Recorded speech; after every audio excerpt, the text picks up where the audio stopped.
माथे से लगाते हुए अपने पापों की, गुनाहों की माफी मांगो। जो पाप हमने परमेश्वर की आज्ञा तोड़ के किए, जो पाप हमने व्यभिचार में किए, जो पाप हमने गंदी नजरों से किए, जो पाप हमने अपने हाथों से किए, जो पाप हमने किसी की बुराई सोच के की, जो पाप हमने झूठ बोल के किए, जो पाप हमने मूर्ति पूजा अन्य अन्य चीजों को इस्तेमाल करके किए, वो पाप सारे आज अंगीकार करो, माफी मांगो। बपतिस्मा लेके भी अगर हमने पाप किए तो खुदा के आगे पश्चाताप के साथ घुटनों पे आके यीशु से माफी मांगो। वो दयावान परमेश्वर है, वो मुर्दों को जिलाने वाला परमेश्वर है, उसके लिए कुछ भी नामुमकिन नहीं है। अगर आज आप अपने पापों को छोड़ते हो, माफी मांगते हो, परमेश्वर आपको नई ग्रेस दे, परमेश्वर आपको फिर पापों में कभी ना ले जाए। खुदा का आत्मा तुम्हें उन पापों से बचा के रखे, उसके स्वर्गदूत तुम्हें बचा के रखे। अंगीकार करते हुए दोबारा पाप न करने की खुदा के सामने प्रतिज्ञा करते हुए उसके जीवित भवन में, जीवित हुजूरी में अपने आप को जीवित बलिदान चढ़ाते हुए परमेश्वर के आगे सब माफी मांगो, पश्चाताप करके नम्र बनके। उसको नम्र लोग पसंद है। बाइबल कहती है मूसा सबसे अधिक नम्र था, वो नम्रता लेके चला।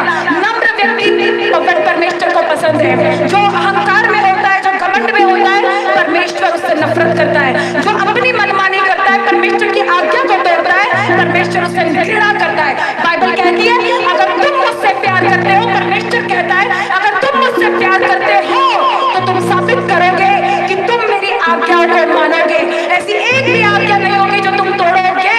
अगर तुम आज्ञाओं को पूरा करते हो तो तुम परमेश्वर के सच्चे हो। अगर आज भी हमारी आज्ञा टूटती है, अगर आज भी हम परमेश्वर को कम समझते हैं, तो हमें और आगे बढ़ने की जरूरत है। अपने पापों से मन फिराने की जरूरत है, तौबा करने की जरूरत है, खुदा के आगे अपने शरीरों को जीवित बलिदान करने की जरूरत है। हालेलुया।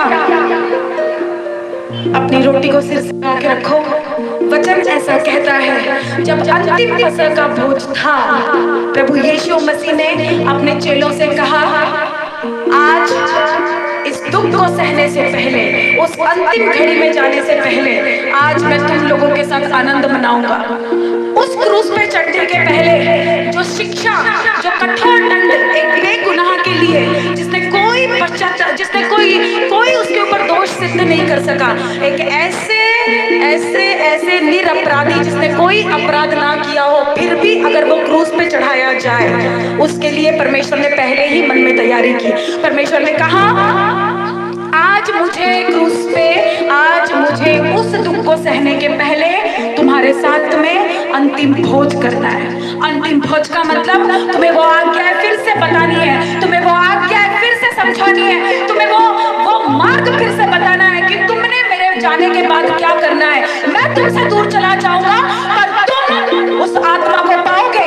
मैं तुमसे दूर जाऊंगा तो पर तुम पवित्र आत्मा को रिसीव करोगे। वो पवित्र आत्मा तुमको सिखाएगा, वो पवित्र आत्मा तुमको पवित्रताई में लेके चलेगा। वही पवित्र आत्मा परमेश्वर का तुमको नए लेवल पे लेके जाएगा। जहाँ कहीं तुम्हारे जीवन में संघर्ष है, जहाँ कहीं तुम आत्मा में कमजोर होते हो, शैतान तुम पे अटैक करता है, वो पवित्र आत्मा तुमको सिखाएगा। मैं जा रहा हूँ पर मैं अपना आत्मा तुम्हें देके जाऊंगा। मैं जाऊंगा लेकिन मैं अपना आत्मा तुम्हारे पास भेजूंगा, और जब मेरा आत्मा तुम्हारे पास आएगा तो वो तुमको सिखाएगा, वो तुमको मार्ग बताएगा। तुम उसी मार्ग पे चलना, अपना मत समझना, अपनी बुद्धिमानी मत इस्तेमाल करना।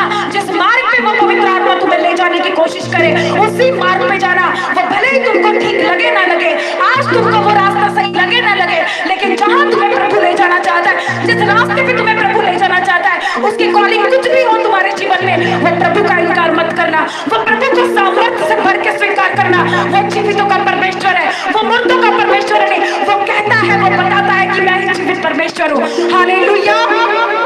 उसने कहा आज फसह मैं तुम्हारे साथ खाऊंगा, आज का भोज मैं तुम्हारे साथ करूंगा। उसने रोटी ली, अपने हाथों से उस रोटी को तोड़ा और अपने 12 चेलों को जो उसके साथ बैठे थे, उसी 12 चेलों में एक धोखेबाज था। उसी 12 चेलों में एक धोखेबाज था जिसने यीशु मसीह को क्रूस पे टांगने के लिए, चढ़ाने के लिए, एक निरपराधी को क्रूस पे टांगने के लिए उसको धोखे से पकड़वाया। उन्हीं 12 चेलों में वो अपना था, अपने थे उसके 12 चेले, लेकिन उन्हीं में से एक धोखेबाज निकला।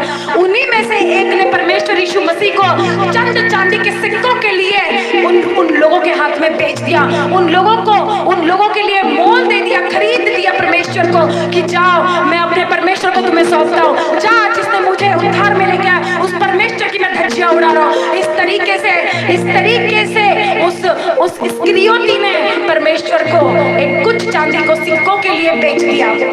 लेकिन बाइबल कहती है अगर वो लोगों के हाथ में पड़ा परमेश्वर, तो उसको पता था कि मैं आज मेरा दिन है, आज मैं इन लोगों के पास जाने वाला हूँ, मैं इनके हाथों में पड़ने वाला हूँ। क्यों? क्योंकि पहले ही ये निश्चित हो चुका था।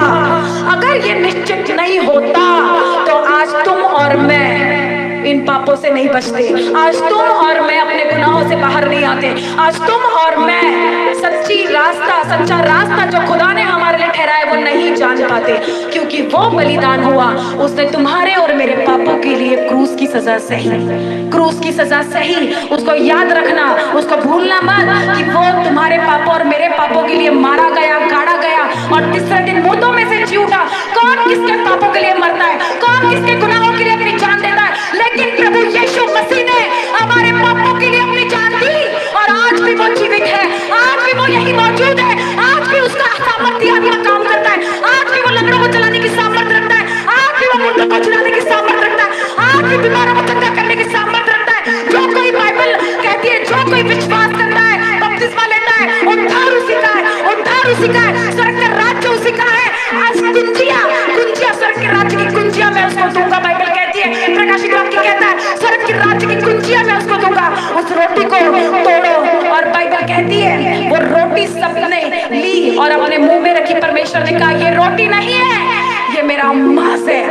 ये रोटी मत समझना कि तुम रोटी खा रहे हो, ये मेरा मांस है जो तुम्हारे लिए तोड़ा गया, तुम्हारे और मेरे पापों के लिए तोड़ा गया। ये वो मांस है, उसे ऐसे ही मत भूलना, उसे मत समझना कि हम सिर्फ रोटी खा रहे हैं। उसकी कदर करना, उसकी इज्जत करना, क्योंकि वो रोटी नहीं ले रहे हो। जब तुम इस रोटी को लेते हो तुम्हारी बीमारियां दूर होती है। जब तुम इस प्रभु भोज को लेते हो तो ये सिर्फ एक प्रभु का भोज नहीं है, ये परमेश्वर का शरीर है, परमेश्वर का लहू है जो तुम लेते हो और तुम चंगे होते हो यीशु नासरी के नाम में।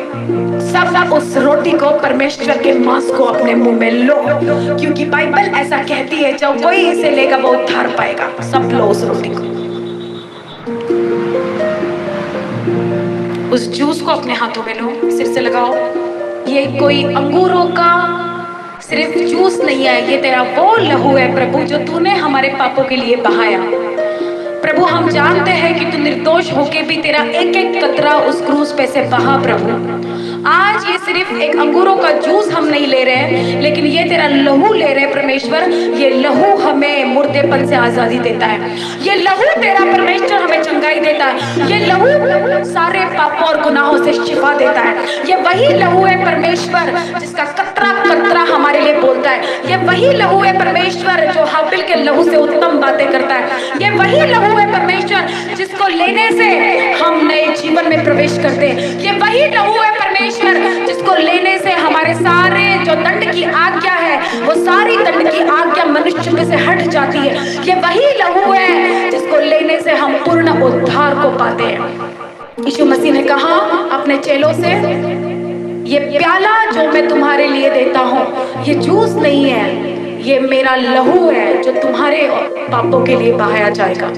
ये वो लहू है, नई वाचा का लहू है। जो कोई वाचा बांधेगा, जो कोई प्रभु भोज को लेगा, वो हमेशा के लिए मुझ में बना रहेगा और मैं उसमें बना रहूंगा। और दुख दर्द सारी तकलीफें उसके जीवन से नाश की जाएगी अगर वो मेरी आज्ञाओं को मानेगा, वो मेरे रास्तों पे चलेगा संपूर्ण मन से, बिना डरे, बिना भय के, बिना किसी चीज के। वो मुझ में और मैं उसमें सदा बना रहूंगा अनंत काल का। जो कोई इस लहू में से लेगा सदा का जीवन, स्वर्ग का जीवन उसी का होगा। सब उस लहू को लो।